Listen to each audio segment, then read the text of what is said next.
This is a great shot of us all. I think it was Erica's birthday. By that time, we had probably already finished at least 2 bottles because on the face Annalise had that stupid, smug grin. Cara isn't much better either, laughing like crazy about something on the other end of the table while Val pokes her in the ribs. It's a great shot of the 5 of us, and I remember it was taken by the hot guy who was putting away the glasses caught on Erica's orders. Erica has always been like this, and thanks to her model looks, she rarely encounters resistance. In fact, her whole life seems frictionless. She moves effortlessly from one thing to another in her light summer dresses with her perfect blonde curls and long eyelashes. Her husband is a builder by trade, burly with rough hands and a great smile, always wearing jeans and a t-shirt that has seen better days with sandy hair so disheveled you want to straighten it. Erica keeps running her hand through his hair. Cara is dark-haired, busty, half a head shorter than Erica, but still taller than the rest of us. She's a fitness trainer and her flat, toned stomach bears no sign of 3 kids. Her husband is the same. He is a manager at her gym. Cara constantly talks about how they run together. Considering that they are in their early 30s, have 3 children, and a lot of energy, I would say that they are active in other exercises too. Val always knew how to hold onto a glass. She's a heavy-set woman with a short brown haircut to keep her hair out of her face because she always has a lot to do, and it's definitely not fiddling with her hair every 30 seconds. She is a born shepherd, taught to her by 2 boys who never sat still while their useless father did nothing but watch them. I wouldn't put up with that, but Val dealt with it. She is a natural force that extends her influence to our children when we are at the park or the beach. Cara doesn't mind Val taking the lead. I think this is a kind of vacation for her. Annalise is a light, slender, recently divorced blonde, but don't be fooled. The rug doesn't match the curtains. I know because we go swimming together after we drop the kids off at school, and I have seen her in all her glory. This sounds rude of me. Perhaps I should apologize. The second one from the left, looking straight into the lens, is where my eyes are drawn when I look at this photo of us all. Neither fat nor thin. Us tall, not short, with a glass almost raised to her lips. Here she is me, frozen forever in this moment in my summer dress, with brown hair pulled back into a butterfly clip, the only one who notices that we are under surveillance while the others laugh. A husband with a high-paying job at the same insurance company that I left to raise 2 children, sacrificing my career for motherhood, sitting there in bare feet and strappy sandals. It's me. I'm Polly. We are having dinner at a local restaurant. There are 4 of us. I'm wearing a little black dress,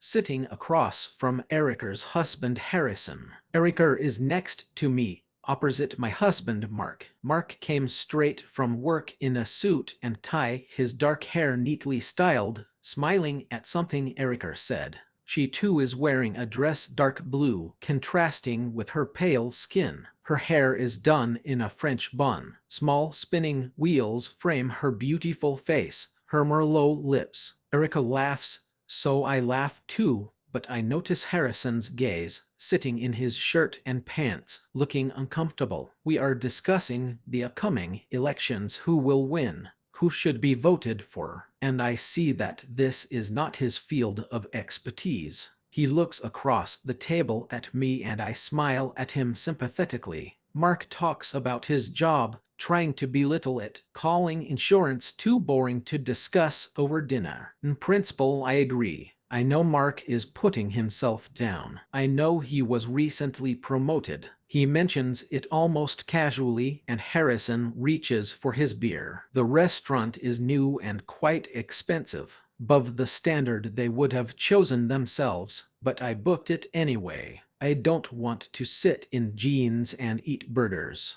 The main course arrives, and I nudge Mark to order more drinks. We have a nanny, which means we must make the most of this opportunity. I top up Erica's glass and then my husband's, smiling as they chat. Harrison drains his glass and I nod at him. Do you want to continue with the same thing or switch to wine? I ask. Yeah, I think wine would be fine. Red for steak or white? I picked up both bottles. Red, he says. I pour him some wine, then place the glass in front of him with a small smile. He nods gratefully. Erica seems uninterested. She talks about herself again. By the way, I interrupt. What do you think about giving kids phones? Erica blinks confused. It doesn't matter. I have more interesting topics to talk about. In what sense? She asks. At what age would this be appropriate? We're just getting to that point. When they don't drop them, Mark replies, they're expensive. I shrug, saying, I think we'll have to wait until the last minute. I know Val has a phone number for her oldest, but I'm worried about all the pressure on them with social media these days. Are you afraid they'll share too much? Erica asks. Yes, moreover, I'm afraid that they will do something stupid and it will remain forever. Like bad haircuts, questionable outfits. That too, I mean. Imagine if we had phones, all our friends would have had phones when we were their age. Imagine being a teenager when everyone has a lens in their pocket to capture your awkward moments forever. I smile at everyone as if pleased with myself for voicing the thought and take a sip of my drink. I guess, Mark replies, though I don't think I had anything worth photographing at that age. Why, dear, were you bored? Mark tenses slightly, but smiles back at me answering, I was careful. I wasn't looking for trouble if that's what you mean. So you'd have endless pictures of yourself doing your homework, I'm praying. And sports. I was a good kid. And smart too, top of the class, right, I guess. I smiled at my husband, replying, come on. You were a great nerd. Best in math, best in physics, always working. Out of the corner of my eye, I notice Harrison fidgeting in his seat. Erica, what about you? I ask, turning my attention to her. Oh God, no, I'd be terrified if only there were photographs of everything from that time, she exclaims. I see she's a little tipsy, waving her glass around as she talks. I choose my moment with extreme care. So if we found you online, what would we see? I ask casually. Erica thinks for a second, then smiles sweetly. I notice the confusion and know I'm on target. We'll see, I say, taking my phone out of my purse. Holly, no, God, what are you doing? There's something on the internet about all of us. What do you think there will be about you? Erica laughs, sipping her wine, but her eyes follow my fingers as I type her name into the search bar, adding a few details. The screen updates with the results. What happened there? She asks flirtatiously. I pretend to scroll the page. School fair. It was last year. Wow, you ran at the classic. Yes, my result is listed there. It was 5 years ago, if not more. What is this? Oh, I stop, my finger hovering over the recording. I feel Erica tense up. What? Asks Mark. I look up at Erica and smile. Harrison leans forward too. Erica's expression changes. It's definitely not you, right? I ask, touching the screen. An image appears on the screen of a young blonde woman in lingerie wrapped around a chair in a seductive pose.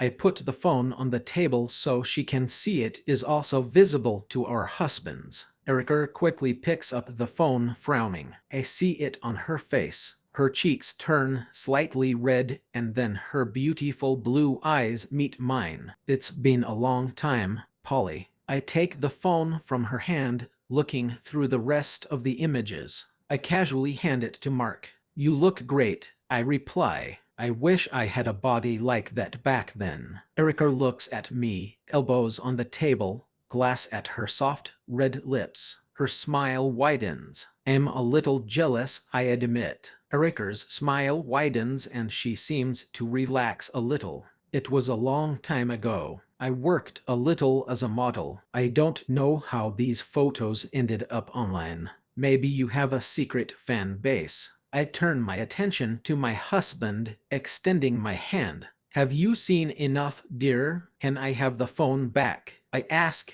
Mark hands me the phone back and I place it face down on the table. Her photographs are still visible on the screen. I look at Harrison. No lingerie photos, I ask him. No, you can be calm here. Did you know about these photographs? Yes. I nod, looking away, replying, sorry, I didn't think I'd find anything.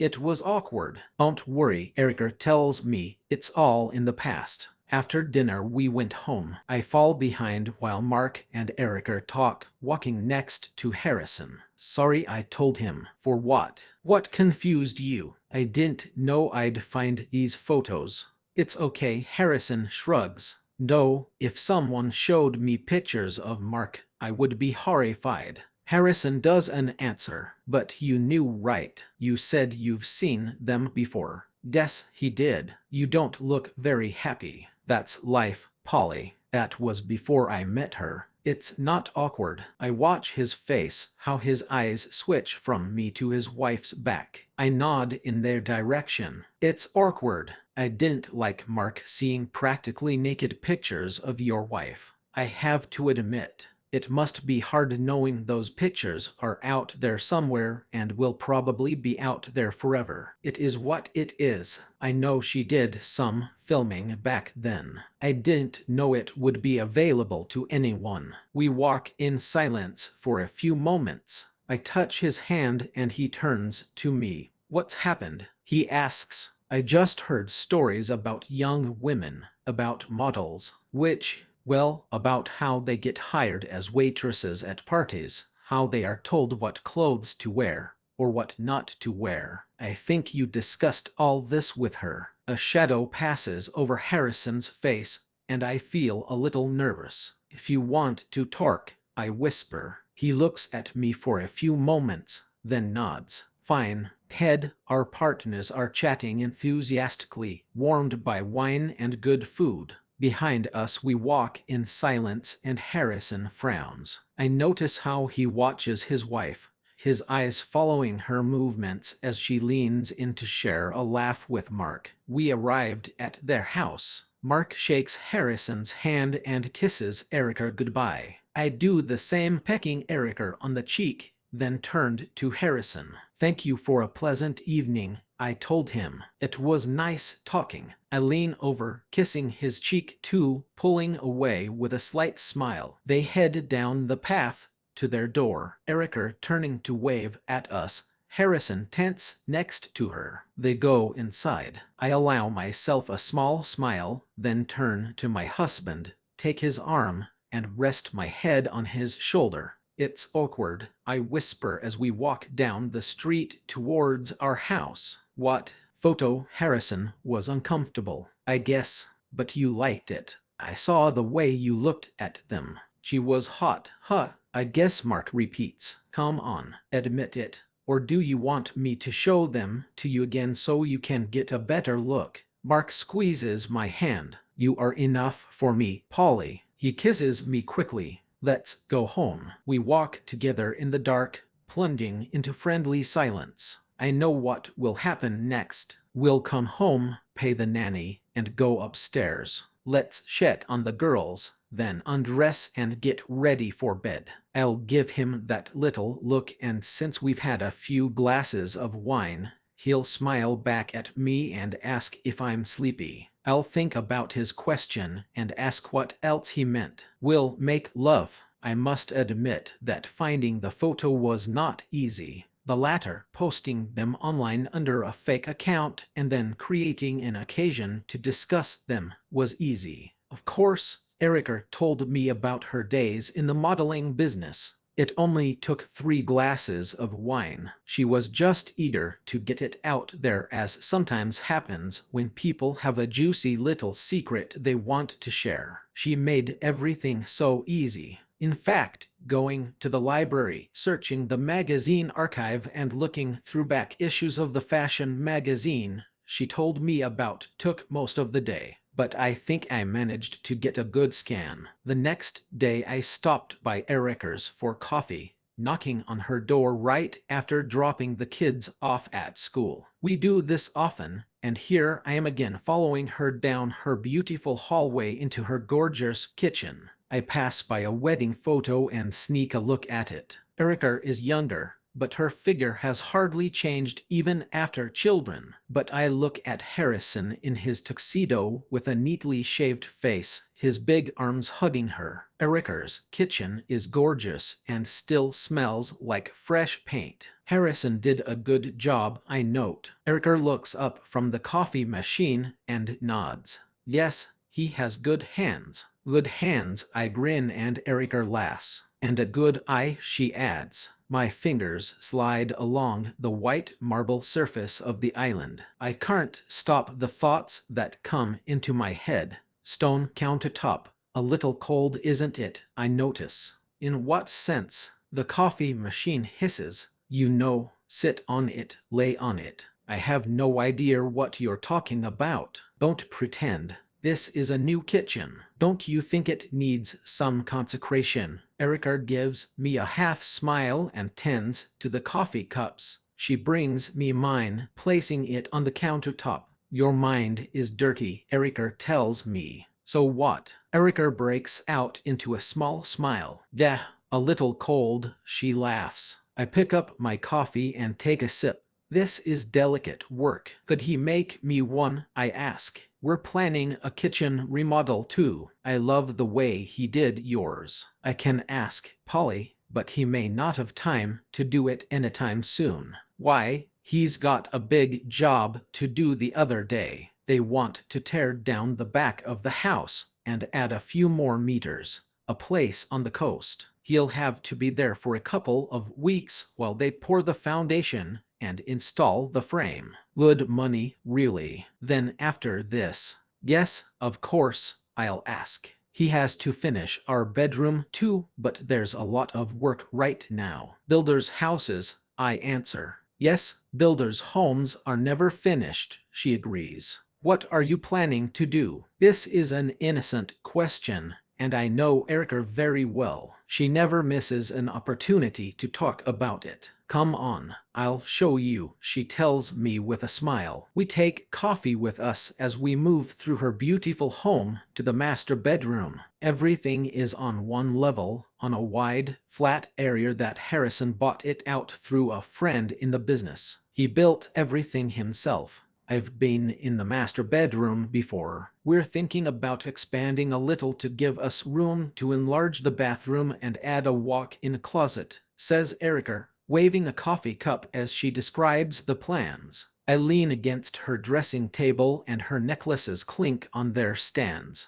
I don't really listen to her while she, with her eyes wide open, talks about how much more space there will be, how beautiful it will be. Instead, I think about what she's already told me and a plan begins to form in my head. It will be complex and difficult, but as they say, he who does not risk does not win. Erica finishes her tour and I nod approvingly. She leaves the bedroom and I follow her, changing the topic of conversation to something else. Behind her on her dressing table, one of her earrings is now missing. Harrison arrives at 9. It's a weekday, so my husband Mark is already at work. I let him in and let him to the kitchen. He looks so good in those jeans. Thanks for stopping by. Erica says you'll be heading to the coast soon, I say. Yes, you have to drive an hour after that, but at least it's outside rush hour. Sounds like a lot of work. Yes, they want literally everything. We all want everything. It all depends on what we can get. Coffee? Harrison looks around the kitchen with an experienced eye, then looks at me. No, thank you. I want to settle everything and get in the car, if that's okay. Of course. So what do you think? What were you planning? Erica showed me your island table. I think she'd like one here. I stand in the middle of the room and smile at him. He smiles back and I feel an inner thrill. I would love a smooth stone surface like this here. I wish I could lie on it in just my stockings, like on a banquet platter for Harrison. Let me see, Harrison says, pulling a tape measure from his back pocket. I'm thinking about a stone countertop, like the other surfaces. Can you do that? I can do anything, Polly, he replies, giving me a smile. I have no doubt, I venture. He measures the kitchen. I measured it. There's something about him that I like, those rugged features. He's not taller than Mark. He certainly doesn't make as much money, and he's definitely not as smart, but maybe that's part of the appeal. Harrison left school at 16 and got a job with his big, strong hands. Mark is complex and witty, sophisticated in many ways and thoughtful. Harrison is good for heavy work. He doesn't think much. He's here to get things done. I keep an eye on him, answering his little questions about where the appliances will be, what fittings I would like. Do you need to clear this with Mark? He asks. No, I'm completely in control, I reply. That's how it should be, he laughs. What Polly wants, Polly gets right. Exactly. How does Erica feel about you going away for 2 weeks? I ask. She doesn't really like it, I can imagine. Harrison sits up and frowns at me. I mean, I answer quickly. You do a lot for her. Sometimes picking up the kids from school. She'll miss that. Yes, she'll have to cope on her own for 2 weeks. Erica's show is on alone. I smile to show that this is a light, cheerful conversation between old friends. Actually, this is not true. My heartbeat quickens slightly, and I feel a blush that I need to get under control. But she has you, Polly. Yes, I smile at him. But it's a forced smile. I see his eyes change. He takes the hint. Dust, yes. I nod. Harrison rolls up his tape measure and puts the phone back in his pocket. He finished with the measurements. Now his attention is focused on me. He frowned. What, Polly? My smile fades and I avoid his gaze. Polly, well, you know, I cover for her sometimes. Are you covering? Yes, sort of. In some cases, it's not hard for me to do it. Pick up all the kids from school. She usually comes in an hour, and you know how much they all love to play in the park. It's not her problem. How often does she ask you? I shrug, looking back down at my hands and then add, maybe once a week. Is she telling you? No. Well, I asked once, and she said she was stuck in traffic. I don't know where she was coming from, though. Harrison is silent. I can almost hear the gears turning in his head. I laid it out pretty thick, but Harrison isn't very good at subtleties and hints. Is there something you want to tell me? He asks. I lift my chin and meet his gaze. I see it in his expression, and my heart pounds wildly in my chest at the audacity of what I'm about to say. It's reckless. If it helps, I've never seen any evidence that she cheated on you, I tell him. His eyes flash. It's probably innocent, I continue. The muscles in his jaw tense, and he replies hoarsely, that's good. Yes, I know sometimes these things come out, and then it turns out that everyone knew about it, and no one told you. But that's not the case. We don't gossip behind your back. I hope not. I put my hand on his arm. I feel the roughness of his skin. I'm serious. If I knew anything, I would tell you. You're a good person, Harrison. You deserve the truth. Thanks, Polly. Yeah.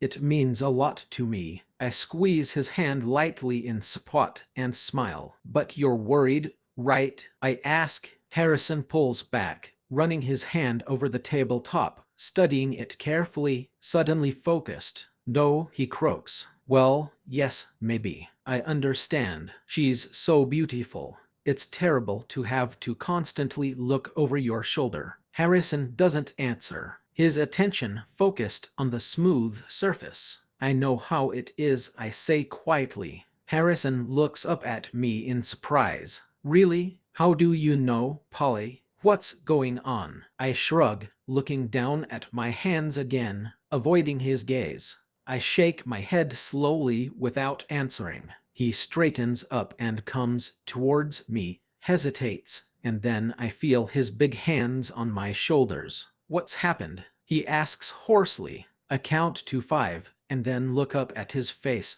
blinking as if I'm trying to hold back tears. I don't know, I mutter. I just know that sometimes he's hard to reach. I call and he doesn't answer. There's something else, but it's just stupid. Tell me. It's like I put 2 and 2 together and get 16. I look at him and bite my lip. I see his face filled with concern. He started coming home late on Wednesdays, I admit. Harrison frowns, and I can almost hear the thoughts swirling around in his head. Wednesday is Erica's netball day, isn't it? I whisper. Harrison just nods. I hold my breath, looking at him with wide eyes. My lip starts to tremble. A storm rages inside me, and I decide to do so, taking a step forward, pressing my face to his chest. I wait, counting my heartbeats. When his arms hug me back, I feel weak with excitement, and suddenly I start crying for real. I'm standing huggable, the husband of my best friend, in the kitchen of my cozy home. My tears are absorbed into his t-shirt. I feel myself in his strong, reliable hands.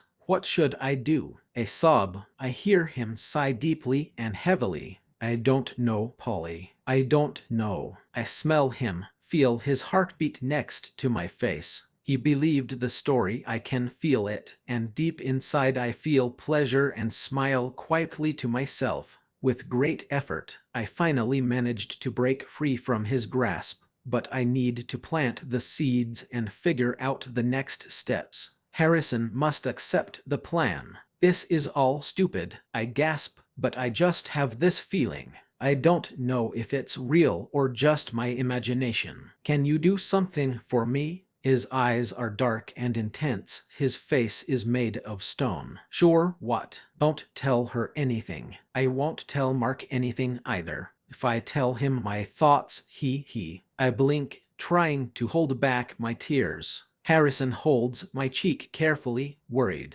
Everything is going better than I could have dreamed. It's just, there's no evidence. I stutter. If I say anything now, he'll say I'm stupid. I look at Harrison. And not stupid, right? No, Polly, you're not stupid. Then will you do it? Yes, we need to find out for sure. Yes, I feel dizzy. It's such a rush. I hug him again, and he automatically hugs me back. This time, I don't pull away. There's no need anymore. The hardest part is over. Annalise is nervous. She's always been like this, though. Honestly, it got worse after the divorce, but she was always a little sensitive. Maybe that's why he left her. Val is a real volcano, and as I watch her flutter around the place with Annalise in tow, it's obvious which one is the alpha female. We are preparing for the annual school quiz in the large room on the second floor of the local bar. This is the main fundraising event for the TAR, and therefore Val's raison d'etre.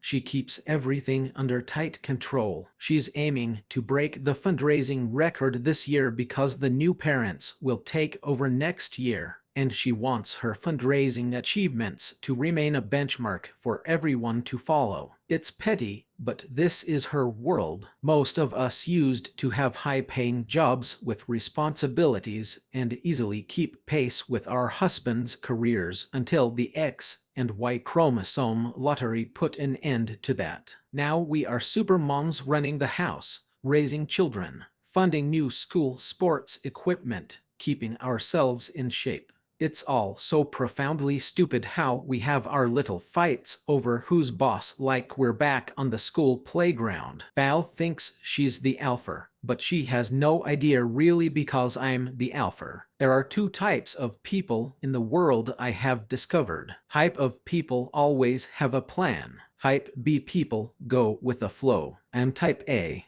I'm in control, And when it comes to getting what I want, I'm usually successful. I plan to get a good, loving husband with a reliable source of income, and I got it in the person of Mark, choosing among male colleagues until she set her sights on him. It was fun to hunt him, to make him yours, but in truth, it wasn't hard. I got a job in February, and by the middle of the year at a corporate party, he was already lying on a hotel bed, practically begging me to make our relationship permanent. The secret of my success, the secret of it all, is to find what the other side wants. There's always a button to push, and in Mark's case, it was flirting. He liked it when something flashed in front of him, and then it was taken away. Or rather, he gradually began to like it. It also gave me a lot of control to decide whether he would get what he needed or not. More precisely, I could decide when and if I would respond to his advances.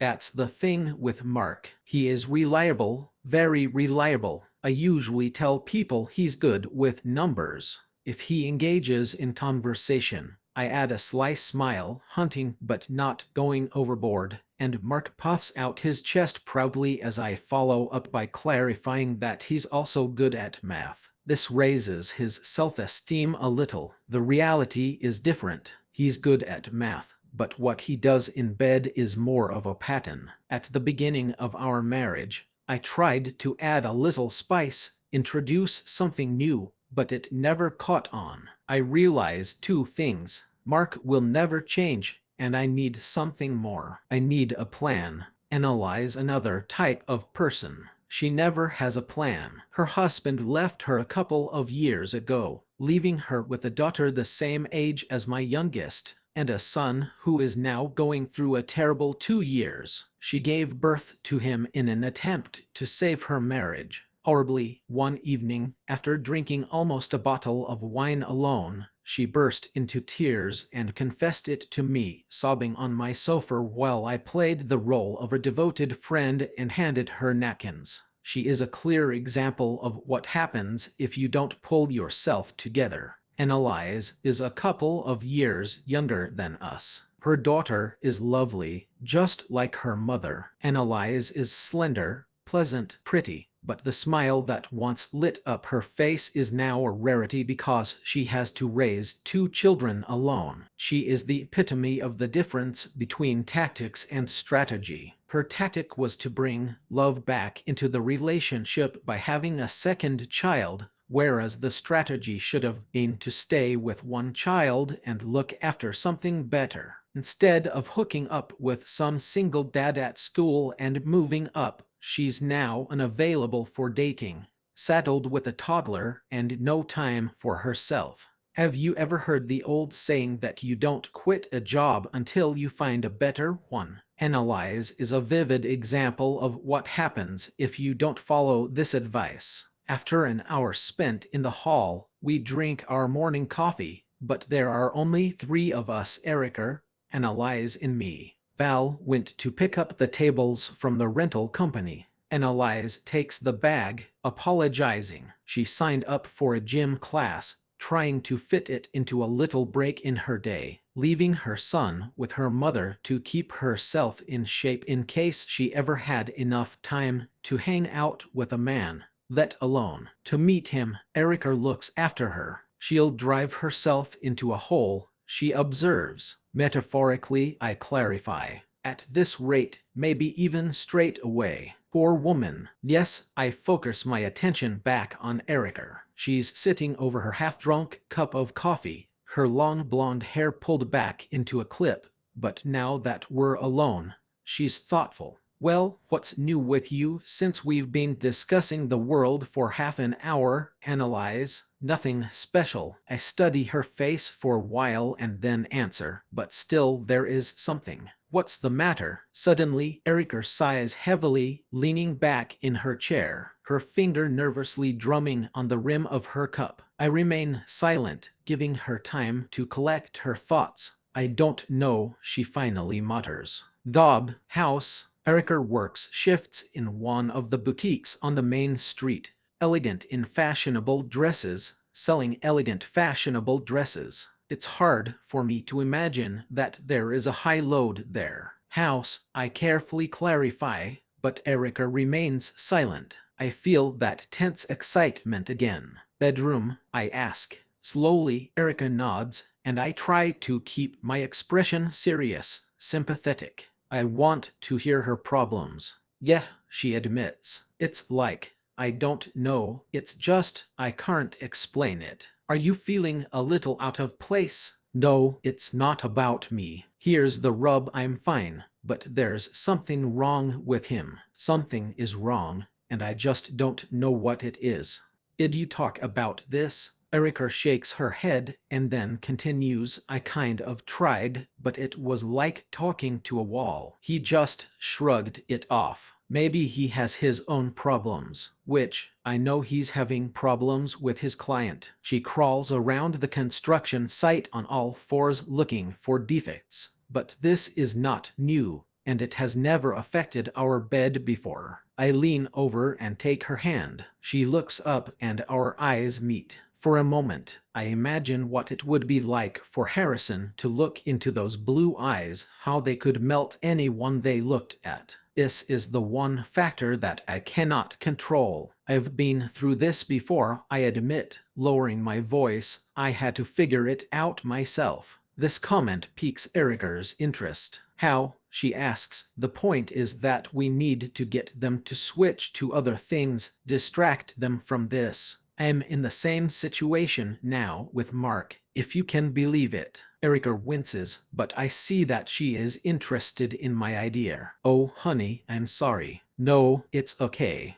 Actually, that's a good thing. Do you want to know? Yes, I realized that if the bedroom gets cold, sometimes in order to warm it up again, you have to freeze everything first. Erica frowns, puzzled by my words, but she doesn't take her hand away from mine. I continue with the explanation. It's simple, dear. No need to push, just take sex off the agenda. Psychology of men. Suddenly, he has something more important to focus on than work, or at least more important to you. Erica looks at me, then suddenly laughs. So you're saying that the cure for lack of sex is a sex diet? Yes, if he doesn't give you what you need, keep him hungry until he does. Erica pulls her hand out of mine. She takes her cup of coffee and finishes it, her beautiful blue eyes sparkling as she looks at me over the rim of the cup. When she places it on the table, she smiles. I got you, honey, I tell her. Stick to my plan,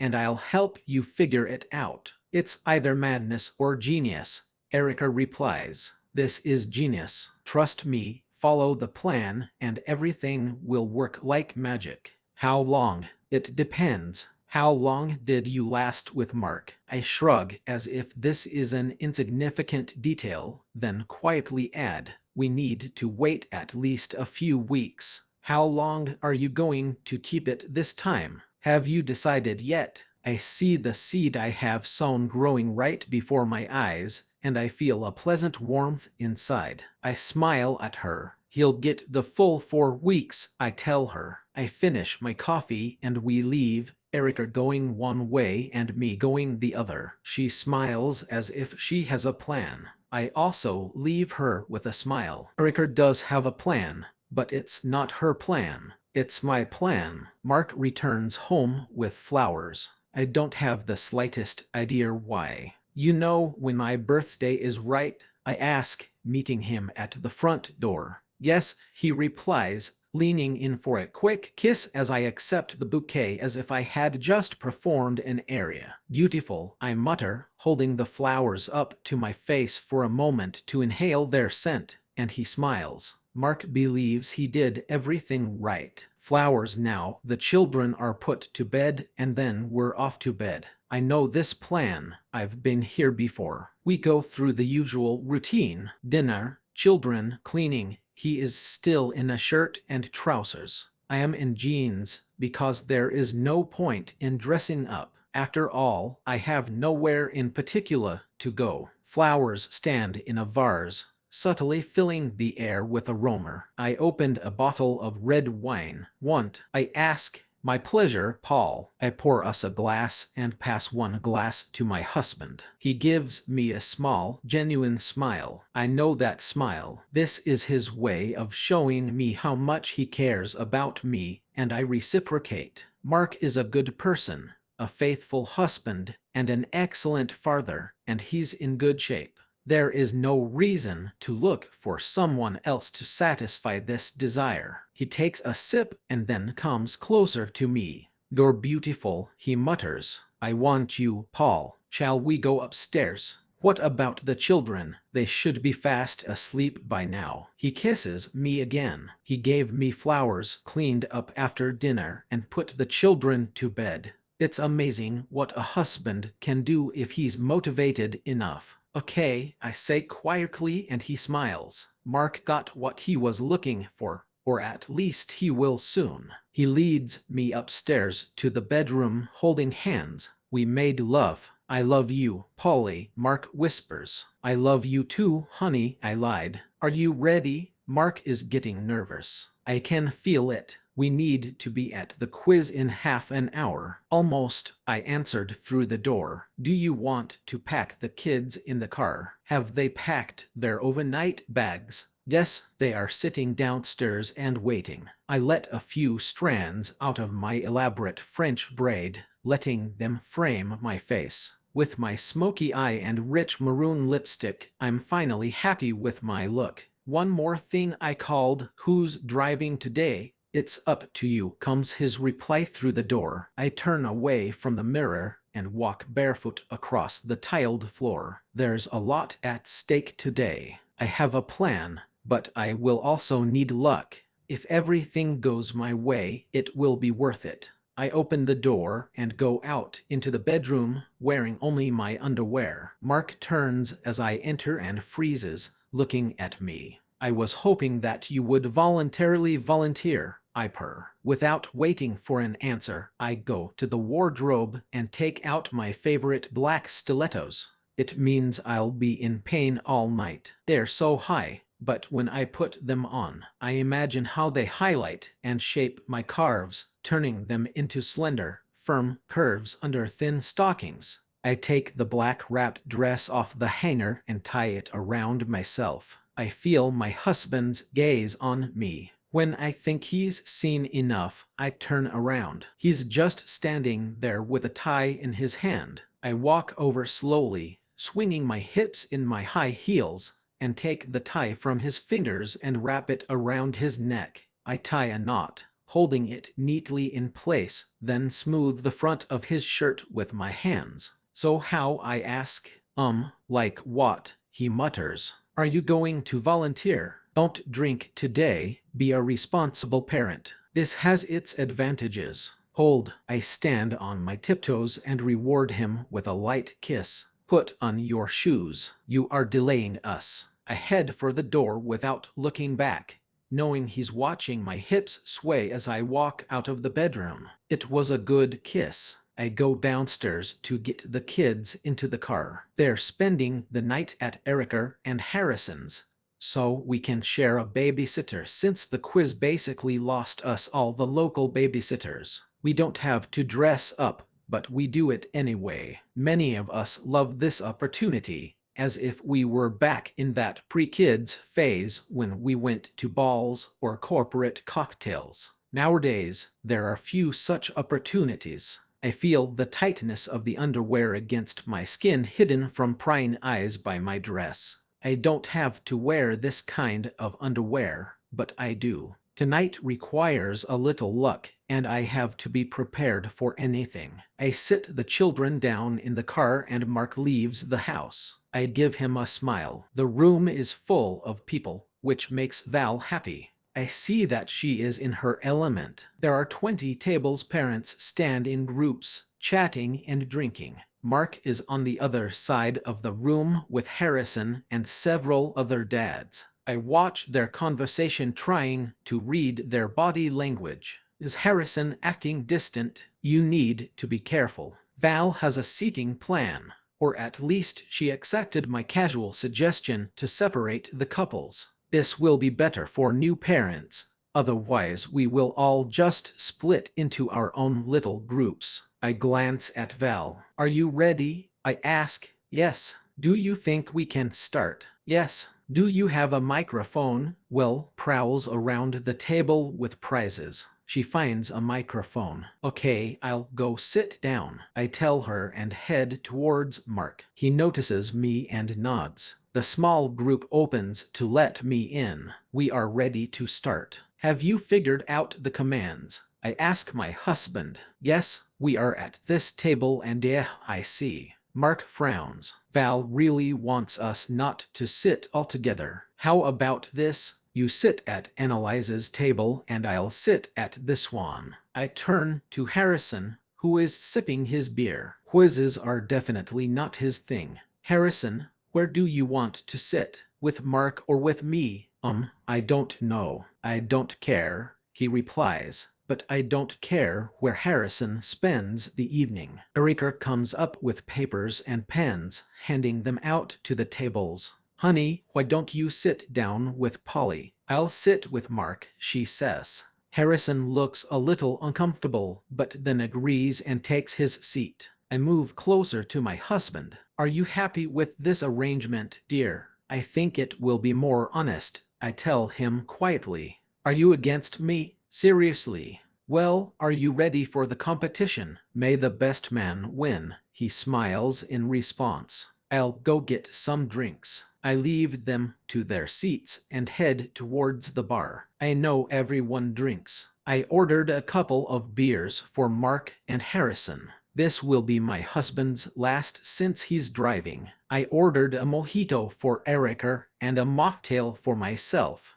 Then I ordered a shot of tequila. Mark is absolutely right. Let the best man win. After what he saw under my dress and the way I swayed my hips, he thinks it's going to be him. But it's not. I pour a shot of tequila into Erica's mojito as Val addresses the crowd. We are in third place after 2 rounds. We should be higher, but I gave some wrong answers. It's amazing how easily some people give in and begin to doubt themselves if they give an answer with enough confidence. Harrison does this all evening, getting quieter, watching his wife and my husband laugh together at the next table, winning while we fall behind. I continue to order drinks because that was the deal for today. Erica pays for the babysitter and I cover the cost of alcohol. I continue to order a mojito while I myself drink some kind of sugary soft drink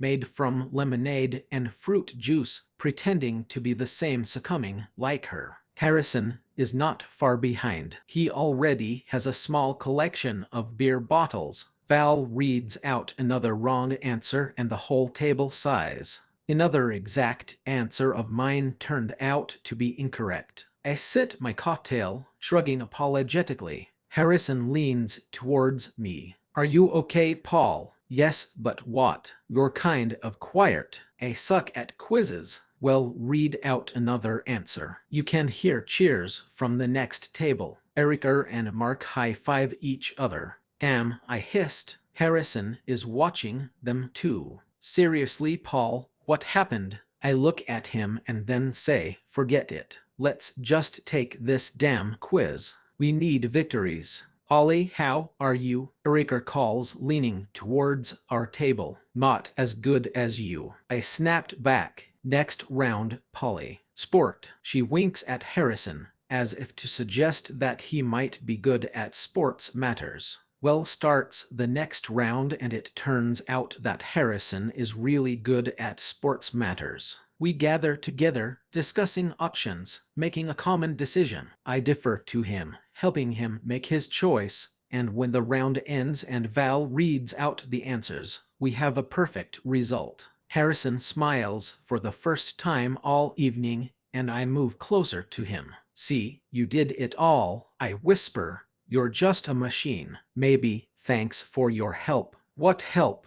You already knew everything. You just needed someone to support you. Thank you, Paul. I smile at him, and he smiles back. I reach out and I pat his hand. He doesn't pull it away. At the next table, Erica became quiet. She's quite drunk, staring blankly at the question paper. Mark carefully watches her. Although he continues to talk with Annalise, none of them look at us. I squeeze Harrison's hand and it gives me pleasure. He finally perks up, buoyed by beer and victory, smiling at me. We're going to win the quiz, although he doesn't know it yet. I know because I've already looked at all the answers. I'm going to lead Harrison to a surprise, sensational victory, while his wife dives into her mojitos. The end of the fourth round approaches and I return with another round of drinks. I put the beer in front of Harrison and the lime and lemonade in front of my husband. Erica switched to wine,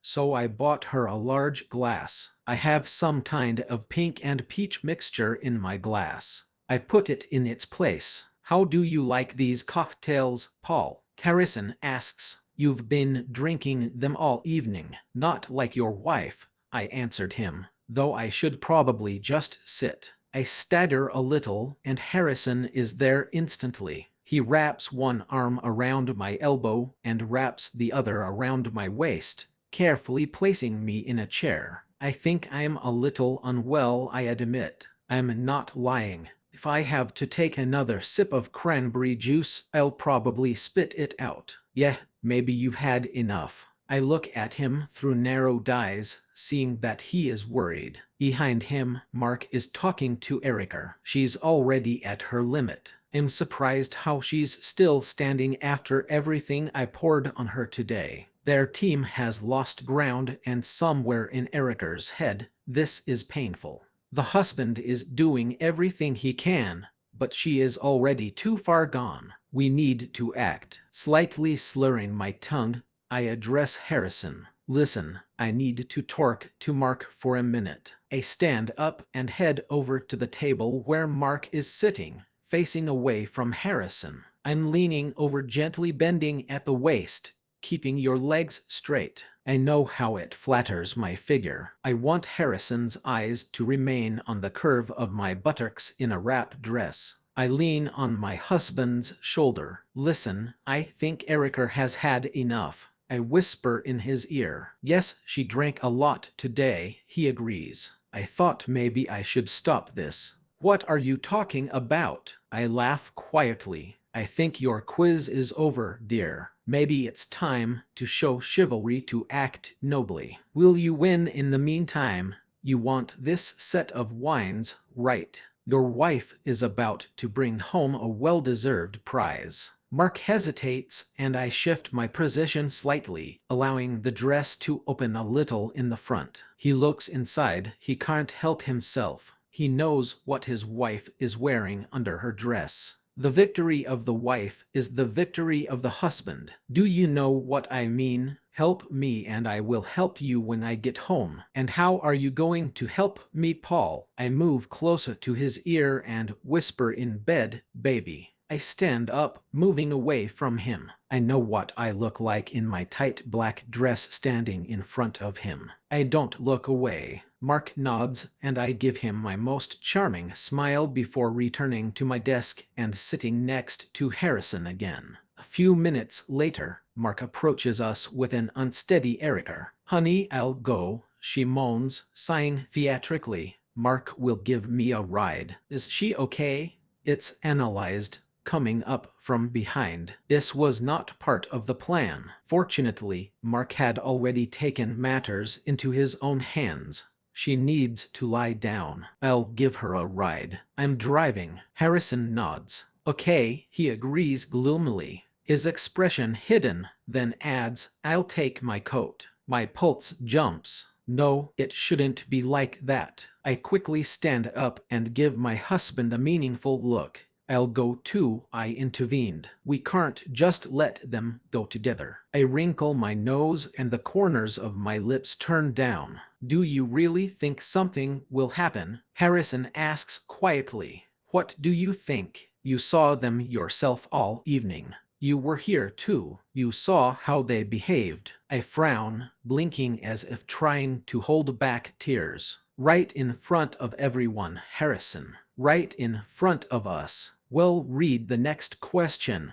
But I don't pay attention to her. My entire concentration is on the man next to me. He has kind eyes and I see concern in them. He's not particularly skilled at stealth, but I laid it all out for him. Now I need to do the last one. How do you know, Paul? He asks. I reach for my purse and squeeze the object lying there with my fingers. I bring my clenched fist to his face. This is it, I whisper. I found this on the carpet in our bedroom. I open my hand to show Erica's earring, which I took from her dressing table. Harrison's eyes widened. The room is noisy, but now it's just the two of us, Harrison and I, sitting in our little bubble, staring at the tiny piece of jewelry that changes everything. What should we do, Paul? He asks. I close my eyes and squeezing out a tear to let it roll down my cheek. He operates on autopilot, taking his cue from me. I don't react, joining in the celebration of our victory, but then I pull him aside and whisper that I need to leave. Harrison takes me by the elbow and leads me down the stairs,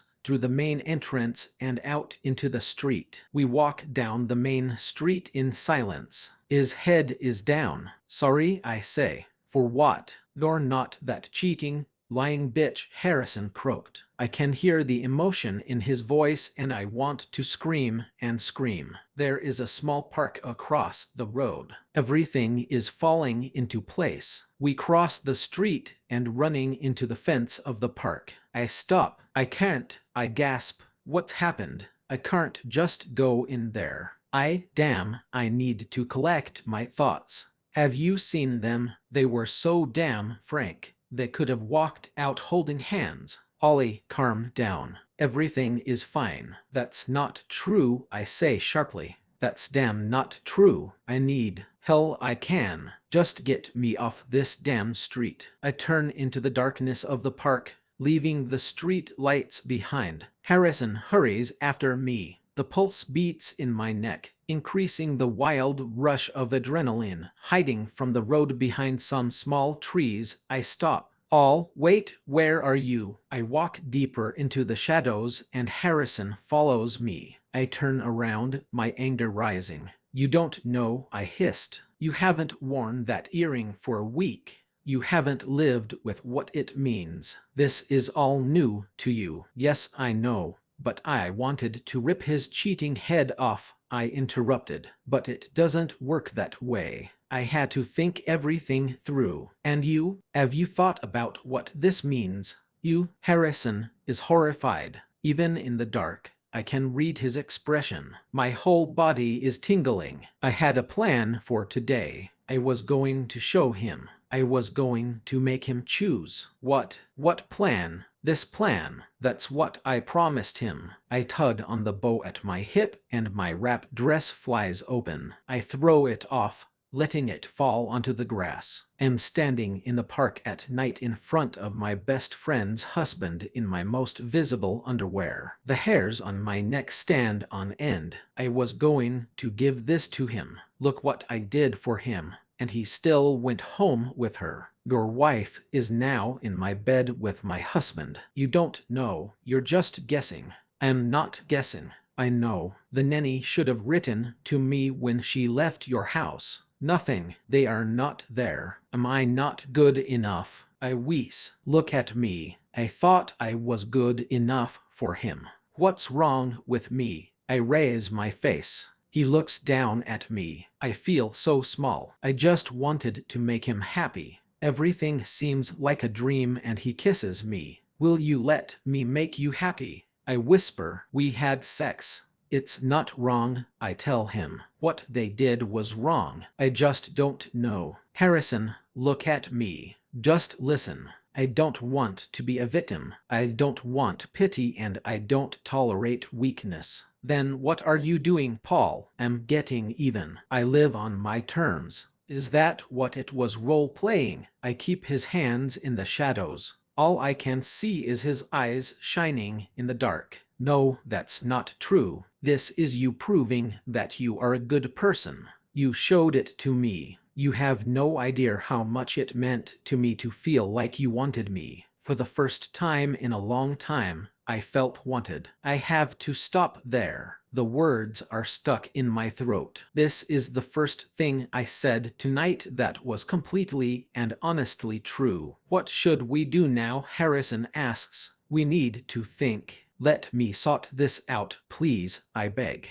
Harrison looks at me darkly, but eventually relents. Thank you. Let's just sleep with this thought. I need to sober up and collect my head. I need to come up with a plan. Okay, Paul. I kissed him again. He nods at me and I can see that he trusts me. I'm completely sober and I already have a plan. It works better than I could have dreamed. When I come home, Mark is waiting for me. He's surprised when I walk through the door and I remember I had to call him to come pick me up. "Hey, you didn't call," he says. "No, I just took a taxi. Harrison dropped me off and drove home," I reply. My husband comes up to me and hugs me, kissing me. I know what's on his mind because I know what I'm wearing under that wrap dress. Mark wants to come upstairs, put me in our bed, and make love to me. I've been teasing him with this promise all evening,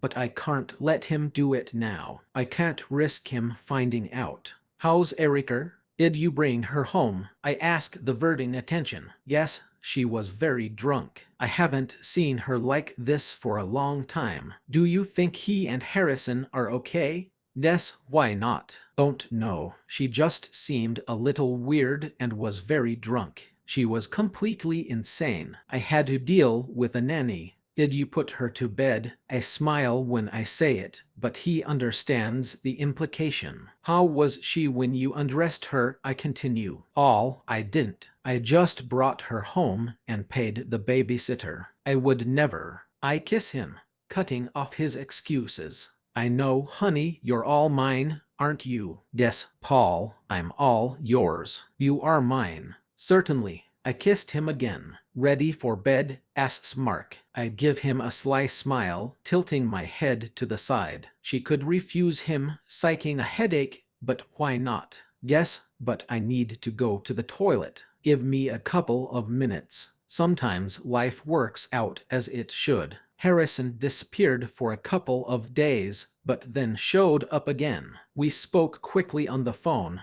and I made sure he was still on my side. He didn't say anything to Erica about us having sex. Equally, he did not accuse Erica of cheating. It was a relief because it was the only factor I couldn't control. If Harrison had accused Erica of sleeping with my husband, my carefully crafted story might have quickly fallen apart. There's something rare and subtle about living on the edge, relying on people to lie to each other. As far as I can tell, Harrison didn't ask and Erica didn't deny, and all the while the idea that my husband and his wife were having an affair flourished. It was just perfect, but I had a backup plan in case Harrison needed another reminder. I have a pregnancy test at home on which I drew a cross. It's an old trick, but it works. Over coffee a few days after it all happened, Erica told me that Harrison was going to the coast to supervise construction at the end of the week. She sounded different, as if this was not just his departure for work, but as if some kind of distance had appeared between them. This pleasantly surprised me. Erica will stay here as it's school term,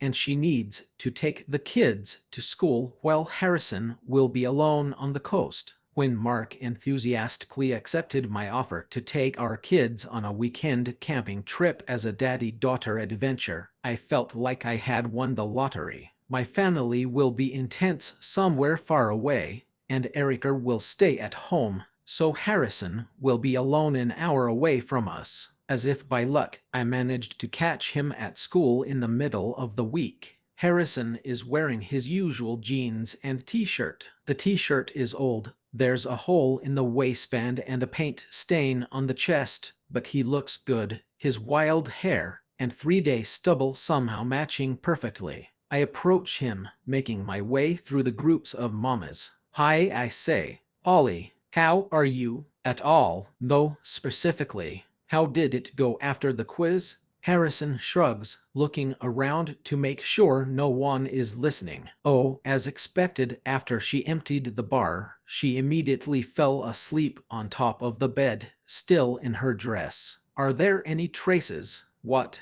You know what I mean. Listen, I couldn't tell. Maybe she just passed out, or maybe she just went to bed after that. Of course, I didn't check, not after that. He falls silent, and I understand that we need to discuss this. Yes, after that, I mutter. I just wanted to say thank you. I felt as if I had been passed over. You were so kind. You were so damn hot, Polly. I would never have thought. You are a good person. You deserve better. You've been so good to me. I give him a quick smile, and he smiles back. It gives me confidence. Listen, I was thinking, we should probably spend some time figuring out what happened. Erica says you're leaving for the coast tomorrow. Yes, for 2 weeks. Why? Mark is taking the girls camping. They'll leave after work on Friday. What are you talking about, Polly? I'm not asking, I'm offering. I leave it like that, watching his reaction. In the heat of the moment in the park at night is one thing. Agreeing to repeat soberly while waiting for our children at the school gates is something else entirely. I feel like I'm holding my breath. Okay, come. When? Friday night. Certainly, I'll give you the address. I can't believe it was so easy. It seems like he crossed some kind of line. I can't believe I'm going to go to the coast on Friday night and have sex with Harrison. I'm already planning what I'll wear. Here they come, Harrison remarks, turning toward the gate. I turn around too, but my thoughts are far from here. Spend the night with him, wake up with him, as if we were really together. I can't wait. The drive along the coastal roads starts slowly, weaving through traffic jams. I could have left an hour later and avoided all this, but the thought of a delay of even a minute is unthinkable. I'm in the car wearing a cotton summer dress that's a little too short, but long enough to cover my new underwear. I'm going to pull the straps off my shoulders and unzip and show myself. I'm preparing for this moment with new underwear with makeup. I got my nails done and visited the hairdresser. I want to take off this dress and become Harrison's fantasy. The funny thing is that Mark doesn't even cross my mind. Good old Mark, the father of my children, faithful husband, breadwinner, reliable Mark, who you can always rely on. I feel like I'm someone else released from prison for the weekend, able to roam freely. It's terrible what I do, but in a way it's fair. I should be able to live my life. Why did it stop just because I gave birth to his children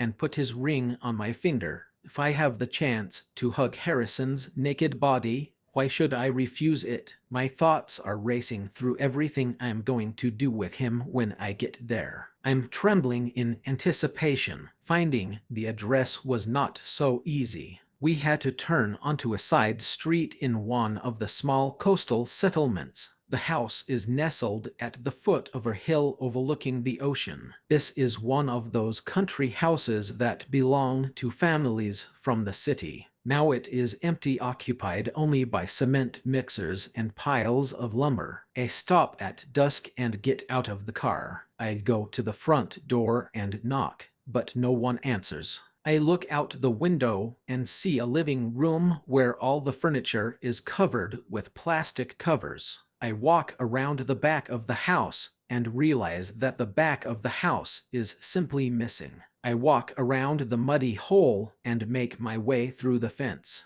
Harrison is nowhere to be seen. My phone makes a notification sound. This is Harrison. His message says I should find the guest bedroom and wait there. He's on an errand and will be back soon. He left something on the bed. Intrigued, I make my way through the construction site until the house begins to look more normal, dust and clutter giving way to a living area. The kitchen is untouched, and after walking down a small corridor, I find the bedroom. There is a small bag on the bed. There is a note attached to the bag. I picked it up and read it twice to make sure I got it right. Is it true? It is written by hand in large, sloppy, male handwriting. The message is straightforward and completely unexpected. He was thinking about me. In the park, what I did is not like his wife. Erica would never do this in the dark in a public place.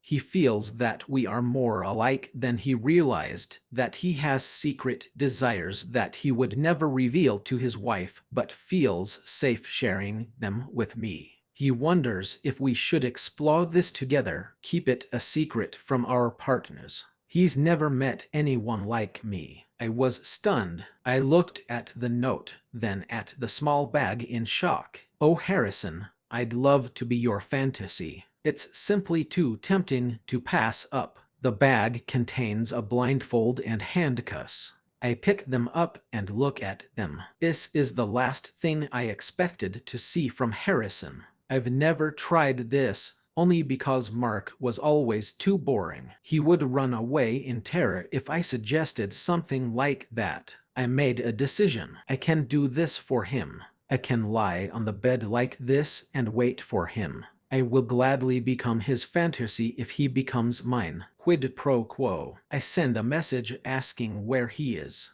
The bedroom is clean and tidy. The only thing that stands out are two old lights stands in each corner of the room, with a thick yellow extension cord running from them to the door. I tried the switch on the wall, but it didn't work. Electricity is out. It's not like the park where I gave him beer and then pushed him with words and actions. I didn't leave anything to chance. This time everything will be different. It will truly be our first time. In just a few minutes, we are going to finally legitimize our romance on this bed. He will accept me as his mistress. Erica works in an office, as does Mark. Harrison works in construction, coming and going throughout the day. He can come to my house anytime and no one will know. It will be perfect. The phone is ringing. Harrison's 2 minutes from here. He wants me to be ready when he comes. I send him a smiley face and ask him to hurry up. I want him to know how much I'm waiting for him. I am so excited. It's like I'm drunk. I hear footsteps and freeze, turning my head, trying to find him. Holly, we had sex. I hear footsteps, then a click. More footsteps approach and a hand pulls off my blindfold. I am blinded, looking straight into the light and my eyes fill with tears. The figure blocks out the light and I blink rapidly, trying to focus on the face of the man I just had sex with. I start to smile at him, but then my face freezes and my stomach churns as if I'm about to throw up. This is Mark. I think we'll leave the ring in place, Polly. This can be your little feature, your highlight, he says. What are you talking about? I whisper, overcome with horror. This is how they will know that you are a prostitute who is being sold. Mark explains calmly. Who? Mark what? What are you saying? Who? I ask, stuttering. Your fans. The ones who will pay to see you have sex. I gasp, staring at my husband. I look around the bedroom and begin to understand. The lighting stands their location. Behind him, I see a tripod with a camera. A small black lens is pointed at my body. And finally, when I realize what he did, I look into his eyes and see anger in them. How, is all I can say, my mind reeling as the reality of my situation hits me. Harrison came home and ran into Erica right after you had sex with him like a prostitute in the park. She burst into tears, denying everything. And do you know what happened then? He asked. Though, I whispered weakly. He believed her. Mark's expression is grim. There is a strange energy in his posture, as if he is teetering on the edge of action. I don't want to find out. I don't want to provoke him. I've never seen him like this. He fell to his knees and asked her forgiveness, and she forgave him because that's what people do who love each other, Polly, who trust each other when they can tell when their spouse is lying just by looking into their eyes. This energy seems to leave him as if the storm has passed. Now he just looks tired. The children stay with Harrison and Erica. We never went camping. Harrison moved back to the coast while you were driving here. You probably even drove past him. They will look after the children for a few days until we figure it out. I look at him in confusion. His calm, sudden composure is much more terrifying than his anger. I have no idea what he has planned. What are you going to do? I ask. He shrugs, and then my loving husband, the father of my children, tells me his entire plan. I'll free you and then I'll get in my car and drive back to the coast. You will have two options. Which? He shrugs again, pointing to the camera tripod and lighting stands. You can't be serious, I hissed, not believing him. Absolutely seriously. Harrison found a small apartment for you. You will be able to work on the internet, showing off your body in between picking up your kids at school and dropping them off there. It's always midnight somewhere in the world, Polly. Fuck you. Like I said, Paul, the choice is yours. But I'm done. I don't support you anymore, and after this video, it will be difficult for you to find a decent job or win anything in caught in a divorce, including custody. How could he? Not my children. How dare you? I shout at him. I don't. Oh, but you are Paul, he growled, his icy calm evaporating, allowing me to see the hatred seething beneath him. This is enough to make me stop mid-sentence. I look at him, barely recognizing the man I married, only now realizing the extremes to which I drove him, and I feel an icy fear grip my stomach. My husband worshipped me every step. The man in front of me is someone else. Option 2, he hisses through clenched teeth. You come back tonight and tomorrow we open your account. You should start making money on your own instead of living off me, and what better way than to use your talents? We'll make a star out of you, Polly. You'll show everyone what you really are. He straightens up, looking at me, his eyes burning. I was speechless. He intends to do this. Force me to perform on camera in front of strangers, condemn me to a life of private shows under studio lights to make ends meet, or I'll just leave, I mutter. Guess anyway, we're done. Polly, marriage, everything. At least in the second option, you will be able to see the children when I decide that this is possible. I look at him, and real tears well up in my eyes.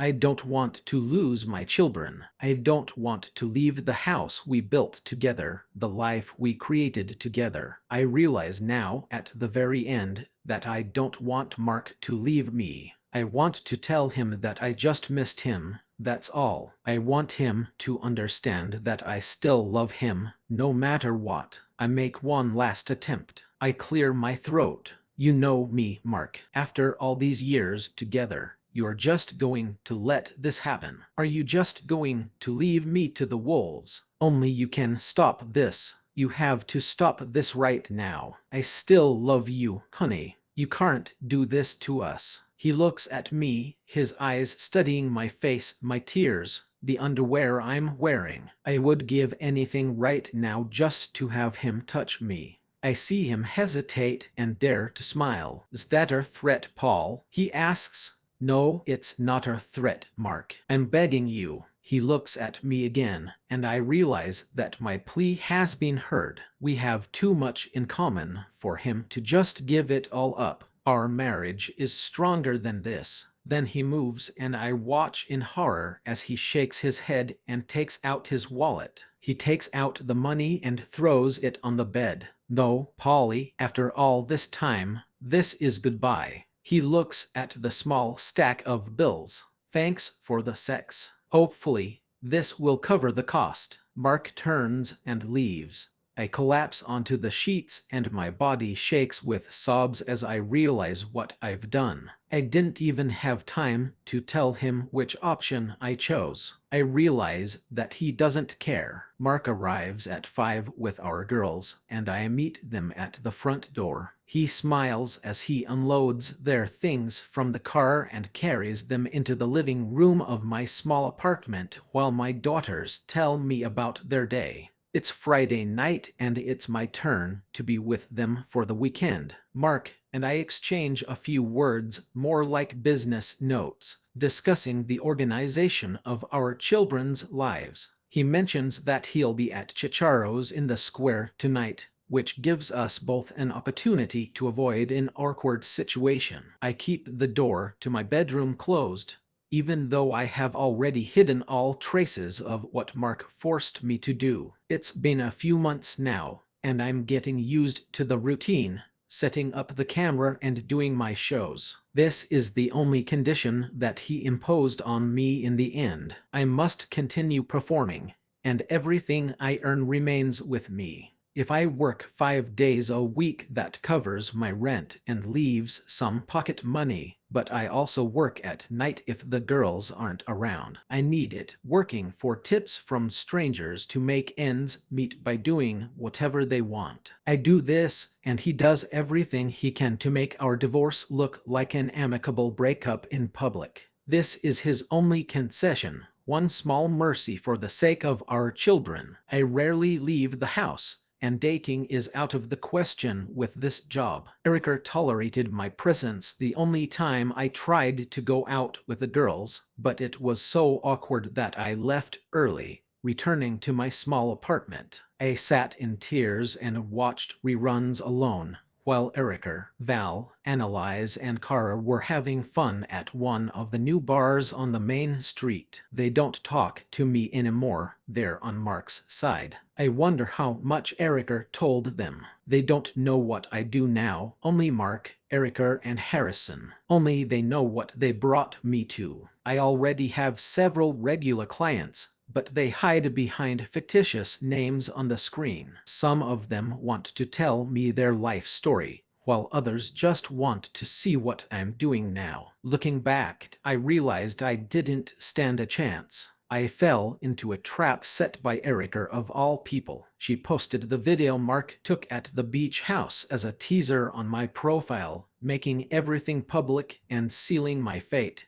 Even before I had a chance to fully understand my situation, she deftly pulled me into the life of a prostitute on the internet without batting an eyelid. After I posted pictures of her in lingerie on the internet, Erica took revenge by turning me into a low-life adult star. I think the truth is that the female is always more dangerous than the male. I get the girls settled in and decide what we're going to do for dinner, even though I already know what they'll want, so I order pizza. I put them in the car to go pick up the order rather than have it delivered. There are several good options, but I choose a place in the square. I can't resist. They are all sitting at a table outside in the warmth of the early evening. Erica wearing jeans and a blouse that is subdued but still shows off her model looks, laughs with Harrison. Harrison looks good. I think this is a new shirt. The light blue color suits him. Mark paws wine and makes some comments. Next to him,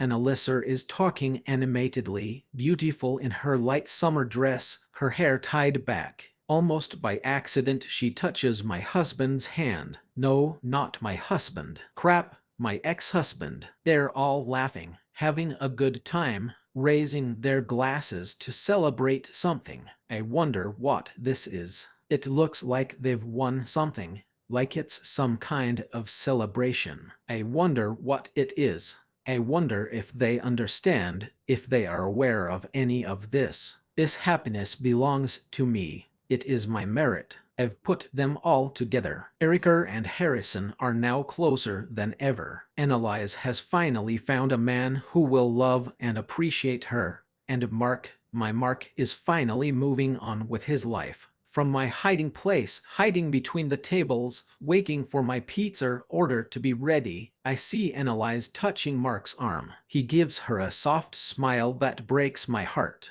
They should look back with a deep sense of gratitude for how things turned out in the end. They should all be standing in line to thank me for their damn happiness, but they won't. Subscribe to our channel so that your love doesn't cheat on you, and go ahead and listen to the next story, because this story is nothing compared to the next one. If you're under 18, don't even think. Click to the next one. Click to the next one. Click to the next one. Click to the next one.